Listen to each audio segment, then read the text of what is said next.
Apa kabar nih? Alhamdulillah sehat. Ustaz sehat? Alhamdulillah. Masih belajar ke Syekh Nova? Aduh, udah lama saya. Udah lama enggak ya? Datangin nanti kapan-kapan belajar lagi sama beliau. Tafadhal. Bismillahirrahmanirrahim. Alhamdulillah, syukurillah, wala hawla wala quwwata illa billah. Asyhadu an la ilaha illallah wahdahu la syarika lah wa asyhadu anna Muhammadan abduhu wa rasuluhu alladzi la nabiyya wa la rasula ba'dah. Allahumma shalli ala sayyidina Muhammad, rabbi shrah li sadri wa yassir li amri wahlul 'uqdatam min lisani yafqahu qawli.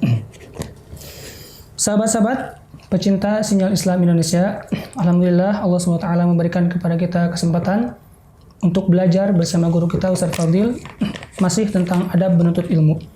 Di minggu lalu kita sudah membahas sedikit tentang adab ke-9. Adab ke-9 ini intinya berbicara tentang janganlah kita mengucapkan kenapa ya kami tidak terima. Intinya ini tentang serem banget itu. Kami tidak terima Syekh. Itu langsung fatal itu. Iya. Tapi gini Ustaz, saya juga kebetulan pernah membaca juga di media sosial gitu ya. Dulu ada seorang ustadz yang menjelaskan masalah fikih gitu. Ternyata di media sosialnya tuh. Iya. Instagram atau Twitter atau saya kebetulan bacanya di Facebook. Di Facebook. Oke. Nah, kemudian beliau ini nanya sama ustadz ini menanyakan tentang itu dalilnya apa. Oh, tiba-tiba ada komentar gitu ya. Yang menanyakan itu dalilnya apa dan di mana gitu. Kitab apa gitu ya. Itu gimana Ustaz? Ya nih, ini bukan cuma antum aja kayaknya nih. Ada banyak orang yang melihat ketika ada seorang ustadz menjelaskan perkara fikih, perkara agama, langsung aja nih dia nyerocos aja gitu ya. Itu nggak ada arim tuh. Langsung blong aja gitu. Ustadz, dalilnya di mana tuh? Ustadz, di kitab apa tuh kan? Baik, kita buka dulu. Bismillahirrahmanirrahim. Assalamualaikum warahmatullahi wabarakatuh. Alhamdulillah, wassalatu wassalamu ala sayyidina maulana Muhammad sallallahu alaihi wasallam wa ala alihi wa ashabihi ajma'in, amma ba'da. Rabbi syrah li sadri wa yassir li amri wahlul 'uqdatam min lisani yafqahu qawli. Allahumma inna nas'aluka 'ilman nafi'an wa fahman wasi'an wa rizqan wasi'an halalan thayyiban wa 'amalan taqabbala. Baik, sahabat kami pecinta sinyal Islam Indonesia dimanapun antum berada, siapapun kita, apapun profesi kita, hendaknya jangan lepas dari kegiatan menuntut ilmu agama. Karena kehidupan ini mudah-mudahan bisa kita jadikan sebagai sarana untuk mengumpulkan amal soleh. Dan amal soleh itu hendaknya ada ilmunya. Kemudian keadaan-keadaan akan dimanfaatkan oleh syaitan untuk menggoda kita. Keadaan kita mungkin sedang di atas ekonomi, di bawah ekonomi, di rumah aman, di luar rumah aman, kondisi keluarga semuanya stabil, kadang tidak stabil, syaitan akan masuk menggoda kita. Jalan keluar yang paling baik untuk bisa istiqamah dalam berbagai keadaan adalah terus menempuh kehidupan sebagai seorang penuntut ilmu. Siapapun kamu, siapapun Anda, tempuhlah kehidupan kita sebagai seorang penuntut ilmu. Hendaknya ada waktu yang kita luangkan untuk menuntut ilmu, walaupun minimal seminggu sekali. Tapi seminggu sekali itu perempuan akhirnya. Ada sebuah kitab menjelaskan ada sahabiah minta ke Rasulullah seminggu sehari Nabi meluangkan waktu untuk kaum perempuan. Jadi kalau kita ngaji seminggu sekali, perempuan janganlah. Perempuan aja seminggu sekali dulu. Hendaknya kita lebih lah seminggu sekali. Baik, di lapangan kadang akhirnya kita lihat penuntut ilmu belajar akidah, belajar fikih, belajar masalah fikih salat tahajud. Wah, penjelasan ustadznya gini semangat. Habis belajar posting di media sosialnya. Setelah posting kemudian dia sharing lagi ke teman-temannya. Malamnya berat juga dia amalkan. Nah, pernah mungkin kameramen kayak gitu? Mungkin editor. Baik. Kalau ada teman-teman kita ataupun teman-teman sahabat sekalian belajar semangat untuk ilmunya itu luar biasa. Tinggi kali semangatnya. Setelah selesai belajar pun dia posting lagi. Dan nggak lupa juga tuh selfie di kajian segala macam. Kita husnuzon. Suatu hal yang baik yakni membagikan majelis ilmu, membagikan apa-apa yang didapatkan dari majelis ilmu. Tapi kenapa ketika diamalkan berat?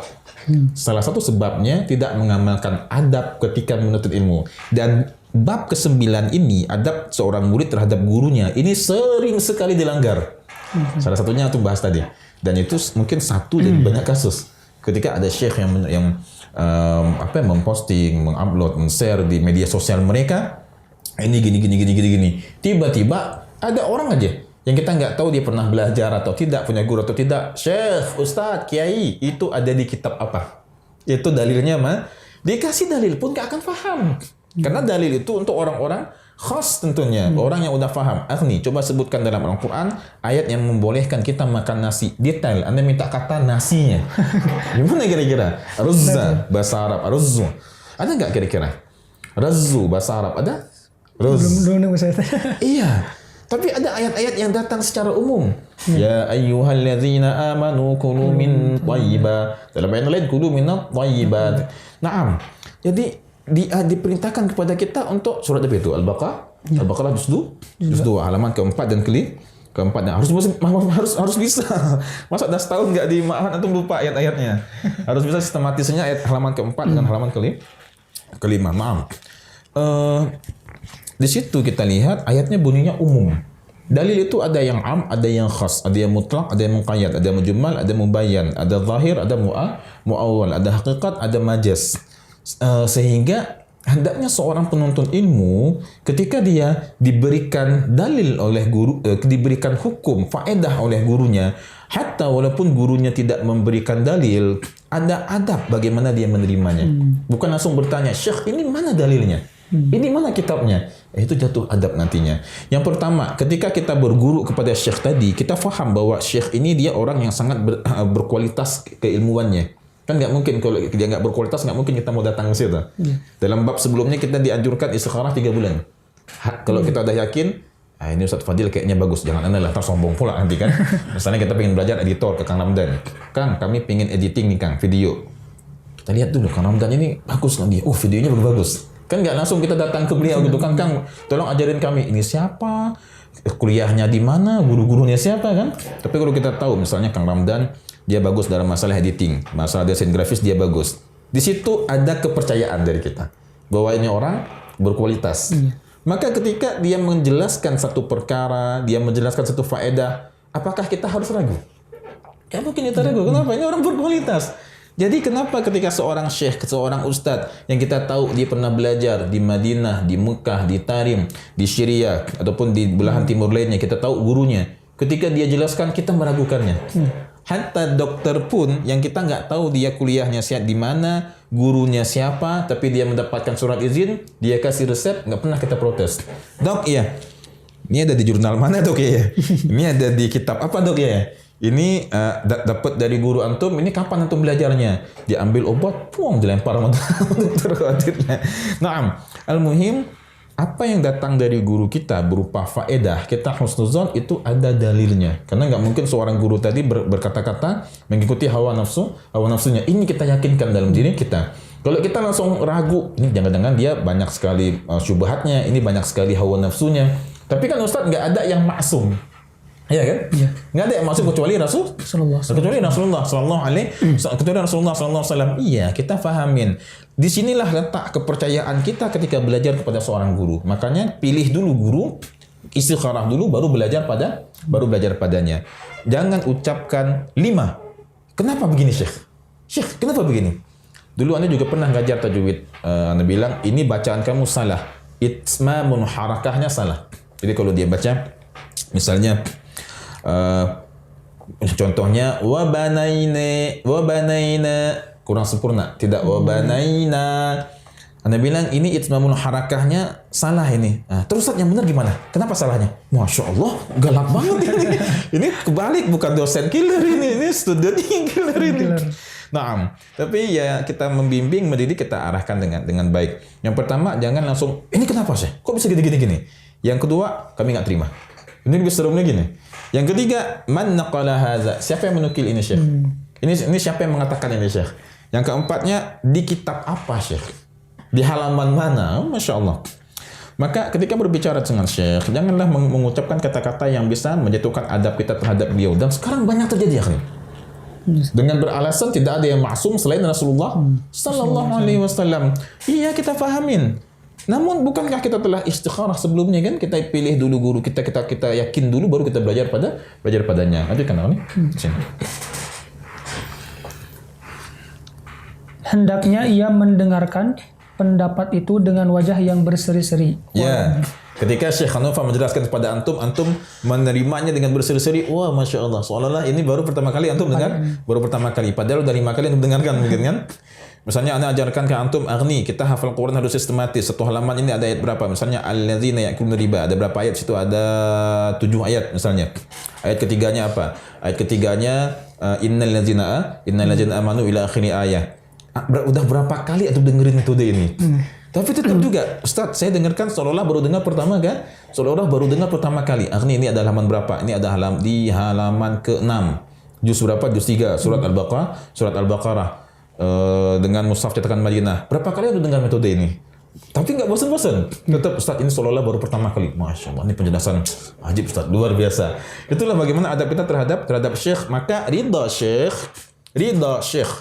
yakni ridha seorang syekh akan ilmunya kepada kita, itu merupakan sebab paling utama ilmu kita jadi ilmu yang bermanfaat, baik bagi kita, bagi orang lain. Silakan, lanjutkan.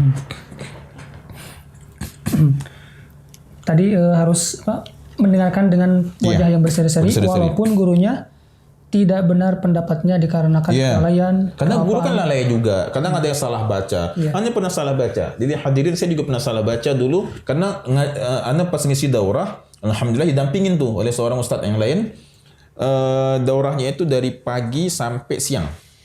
Pagi sampai siang. Daurah kitab masalah rumah tangga. Harusnya wa yukallimuha. Anda baca wa yukammiluha. Harusnya kalau misalnya bahasa Arab, bahasa Indonesia gini nih. Baiknya Anda baca bakinya. Balinya Anda baca bailnya.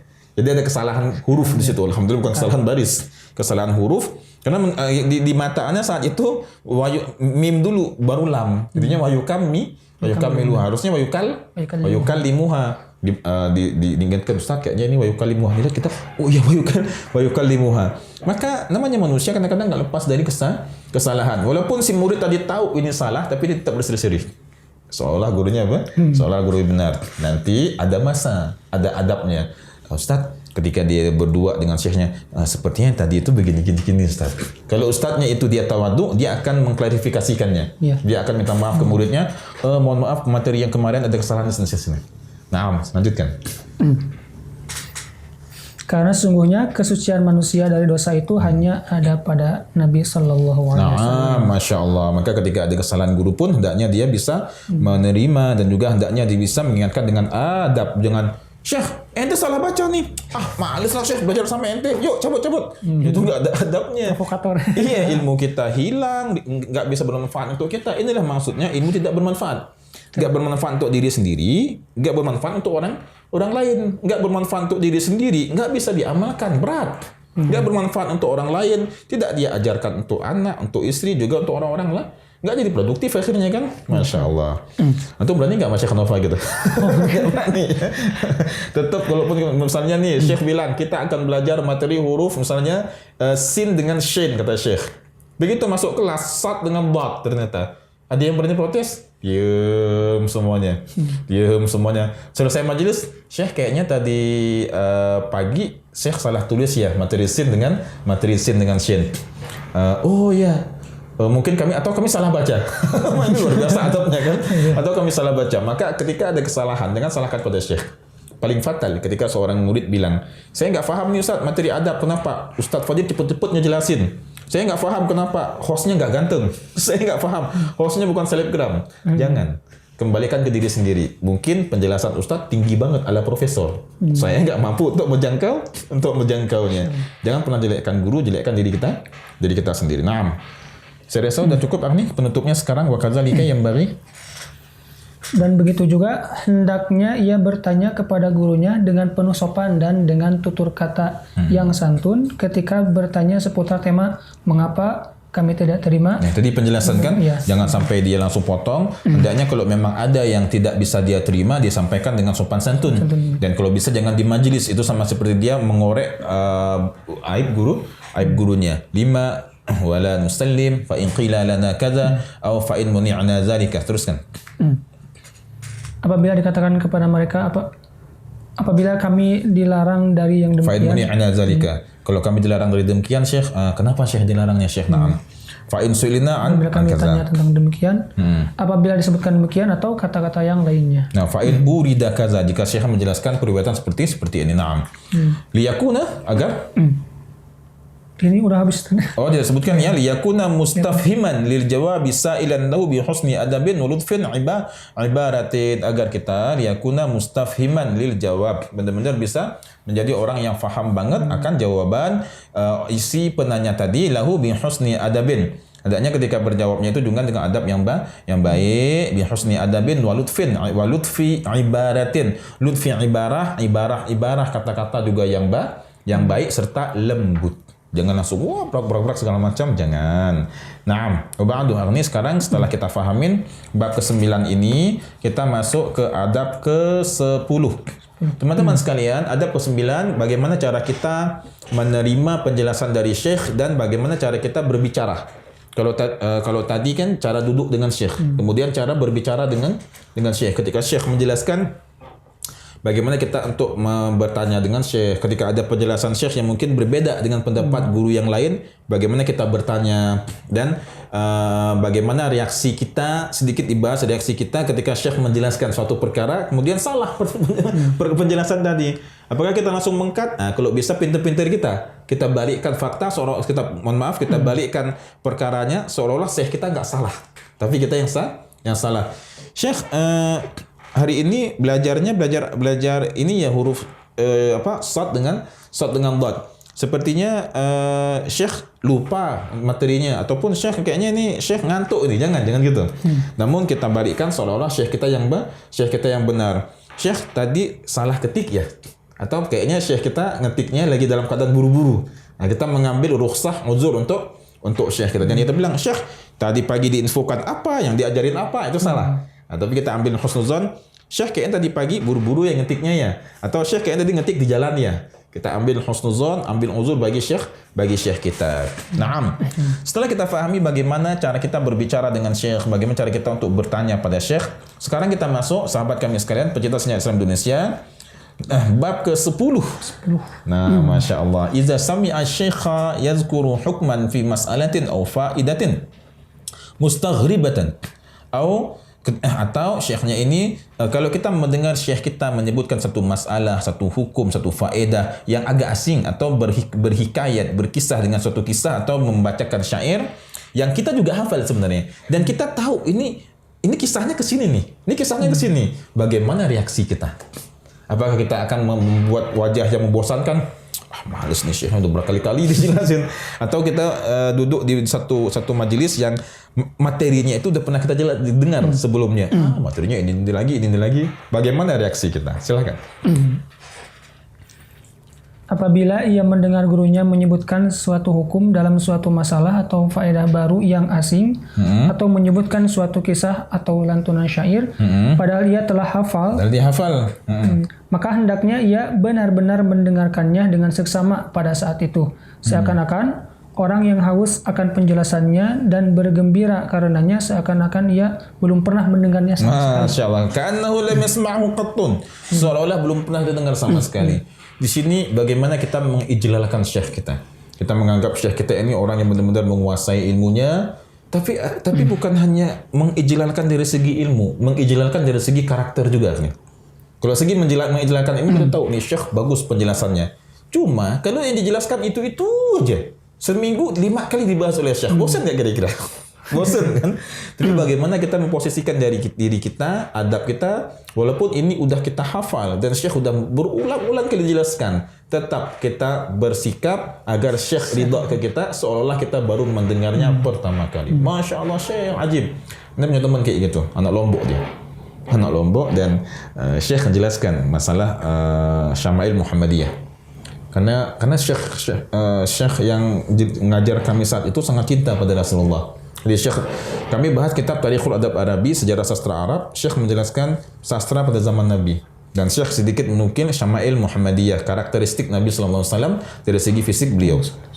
Maka ini perkara ini udah sering banget kami dengar. Dan masalah Syama'il itu di Mekah sering kita dengar juga. Tapi teman ini tadi ketika dia dengarkan syekh, Masya Allah syekh, Masya Allah syekh, Masya Allah. Selesai majelis saya tanya, ente kenapa tadi kayak gitu? Akhirnya dijelaskan adabnya. Adabnya ketika kita mendengarkan penjelasan syekh, walaupun itu hal yang udah sering banget, maka bersikaplah seolah-olah itu adalah ilmu yang baru pertama kali kita ambil. Minimal syekh senang. Dan ini pelajaran buat yang udah nikah. Apa? Pelajaran buat yang udah nikah. Istri masak. Masak apa itu? Soto, cane, masak apa lagi? Masak goreng ikan. Goreng ikan kan tiap hari. Tapi tetap juga, Masya Allah, Neng, luar biasa enaknya. Istri bahagia, kita bakal lebih bahagia. Yang belum nikah, segeralah menikah. Nah, ba'du. Kita belajar dari adab terhadap syekh, bagaimana kita praktekkan juga dalam rumah tangga. Teruskan. Atau mengatakan, sungguh aku pernah mendengar hadis dari seseorang yang sebenarnya aku lebih tahu tentangnya daripada dia. Padahal ini qala Atha. Imam Atha pernah dengar hadis tersebut. Tapi ketika dia dengar dari orang lain tetap dia dijaga adab. Padahal dia udah hafal. Nah, Masya Allah. Dan dia lebih faham makna hadisnya, fiqhul hadisnya. Kalau misalnya dia bilang gini ya kali, wa inna malikul imri'in ma nawa. Antum dah hafal. Tapi ketika Anda menjelaskan wa qala Nabi sallallahu alaihi wasallam ila akhirin hadis, Anda sebutkan wa inna di tengah-tengahnya wa inna malikul imri'in ma nawa. Antum Masya Allah begitu Ustaz ya begitu. Ini adab terhadap syekh untuk mendapatkan ridha seorang syekh tadi. Romantis berarti ya hubungan bukan cuma hubungan antara suami istri, murid dan guru juga ada keromantisan tertentu di situ. Sehingga dengan adab juga syekh ridha, syekh doakan kita, ilmu kita bermanfaat. Teruskan. Maka aku menampakkan diriku kepadanya seakan-akan aku tidak mendalami hadis itu sama sekali. Masya Allah. Fa'urish, aku tunjukkan pada dia min nafsi anni la uhsinu minhu syai'an, bahwa aku ini tidak lebih baik dari dia. Lanjut. Tidaklah sepantasnya bagi penuntut ilmu untuk mengulang-ulang pertanyaan yang telah ia ketahui dan telah dipahami, karena yang demikian itu membuang-buang waktu dan bisa jadi membuat gurunya merasa bosan. Ajara Syekh na'am. Qala Az-Zuhri. Az-Zuhri mengatakan mengulang-ulang hadis itu lebih berat daripada memindahkan batu yang besar. Daripada memindahkan batu yang besar. Batu yang besar, min naqlis sakhr. Naam. Di sini dijelaskan bahwasanya jangan kita ulang-ulang perkara yang itu aja kepada syekh. Dan hendaknya ketika syekh menjelaskan, bagi kita cukup luar biasa penjelasan dari syekh tadi. Jangan ditanya lagi kalau memang syekh sudah menjelaskan. Wa ba'du. Kecuali memang kita enggak paham, itu beda. Tapi kalau syekh udah paham ya, kita udah paham ya ngapain ditanya lagi. Wa yang bagi hendaknya ia tidak meremehkan dalam mendengarkan hadis dan memahaminya, atau hendaknya tidak menyibukkan otaknya dengan suatu pikiran atau pembicaraan yang akhirnya ia meminta guru untuk mengulangi apa yang ketika duduk di depan syekh jangan terlalu banyak pikiran. Ini berkaitan dengan materi kita ke adab ke-9 tadi. Adab ke-9 ketika duduk di depan syekh, bagaimana cara duduknya. Kalau duduk kita bagus, beradab, tawadhu', maka ketika syekh menjelaskan perkara pun kita mudah nangkapnya. Jadi nggak minta ngulang lagi. Pernah ada seorang syekh kami, dia memang suka guyon. Kalau ada yang bilang, syekh, karir. Dia bilang, berita nggak diulangin 2 kali. Biasa ada news ancor gitu kan, yang panjang berita nggak diulangin 2 kali. Tapi beliau bercanda. Beliau ulangin juga. Seorang syekh itu punya adab. Hendaknya mengerahkan segala kemampuannya untuk memahamkan murid. Imam Syafi'i pernah hampir 40-an kali menjelaskan perkara kepada 40 kali menjelaskan perkara kepada seorang muridnya yang enggak paham. Ini juga kalau murid enggak paham, panggil dia, ajak ngobrol, kok enggak paham juga sih? Beberapa bertanya, Ustaz, itu otak atau apa ya? Enggak paham juga. Tapi hanya ulangin terus, tapi seorang murid jangan bikin sibuk syekhnya kayak gitu. Caranya bagaimana? Ketika syekh menjelaskan, dia benar-benar fokus mendengarkannya dan merasa bahwa seolah-olah ini adalah penjelasan pertama kali. Kalau dia bisa memposisikan seperti itu, maka penjelasan syekh tadi itu mudah masuk ke pemahaman dia. Yang terakhir, karena yang demikian merupakan adab yang jelek, akan tetapi hendaknya ia menjadi pendengar setia terhadap ucapannya dan penuh konsentrasi terhadap apa yang ia dengar dari awal. Min awal maratin ketika datang duduk paling depan mendengarkan syekhnya dengan ijlal, ini penjelasan yang luar biasa dari syekh saya. Udah berkali-kali saya dengar, tapi ini merupakan penjelasan yang luar biasa. Kadang kita bukan lagi tanda petik membutuhkan ilmunya, karena udah paham. Bukan lagi membutuhkan ilmunya. Antum misalnya ada jelaskan metode menghafal, kan udah paham metodenya kan? Ngapain antum masih dengarkan lagi? Ambil ridhonya. Ambil ridhonya. Anda jelaskan, nih hadis ini seperti ini. Antum dengarkan dah 70 kali. Untuk kira-kira ketika dengarkan lagi butuh kepada fokus ke ilmunya atau ke mananya? Lebih keridhaan guru, lebih pada keridhaan guru. Sehingga keridhaan guru akan memudahkan kita untuk mengamalkan semua ilmu yang kita miliki. Pertanyaan paling besar, kita punya guru atau enggak? Bagi yang belum punya guru, maka segeralah meniatkan diri untuk mau belajar ilmu agama dan memiliki guru. Minimal setiap bidang ilmu agama ada gurunya. Al-Quran ada guru kita, fikih ada, akidah ada, akhlak ada, sirah ada, adab ada, semua ada ilmunya dan ada gurunya. Alhamdulillah. Apa kesimpulan hari ini? Yang pertama, bagaimana cara kita berbicara dengan syekh ketika syekh mengajar. Jangan, syekh, ya ini siapa yang menukilnya syekh? Ini siapa yang berkata? Syekh di kitab mana, halaman berapa? Kalau syekh jelaskan dalam kitab ini halaman gini, cetakan ini, cetakan yang lain halaman ini, cetakan ini halaman itu. Capek nggak beli kitabnya tuh? Nah, kemudian yang kedua, ketika syekh berbicara, bagaimana reaksi kita? Jadikan seolah-olah penjelasan syekh tadi, penjelasan, ya Masya Allah syekh, walaupun kita udah hafal nih, kita udah pernah belajar. Misalnya kita belajar ke seorang syekh mengenai ilmu yang udah pernah kita pelajarin pada syekh yang lain. Dan di syekh yang lain kita juara 1. Kita paham nggak? Paham banget tuh kan? Ketika duduk di syekh tersebut, seolah-olah kita baru pertama sekali mendengarkannya. Karena terkadang bukan kita hanya dapatkan ilmunya, tapi dapatkan ridhanya. Fadhal, ditutup. Alhamdulillah, sahabat-sahabat pecinta sinyal Islam Indonesia dari awal hingga akhir. Demikian detail penjelasan dari Ustaz Fadil. Ini antum kayaknya ngamalin adab ya. Tadi aneh nggak detail juga ngejelasin. Itu juga bilang detail. Yang praktek langsung. Dia menjelaskan dengan beberapa contoh-contoh yang real gitu ya di kenyataan hidup. Dari awal sampai akhir kita cukup sekian, Ustaz? Cukup. Alhamdulillah, nanti kita masuk ke episode selanjutnya, adab ke-12. Iya. Subhanakallahumma bihamdika asyhadu an la ilaha illa anta astaghfiruka wa atubu ilaik. Assalamualaikum warahmatullahi wabarakatuh. Alhamdulillah.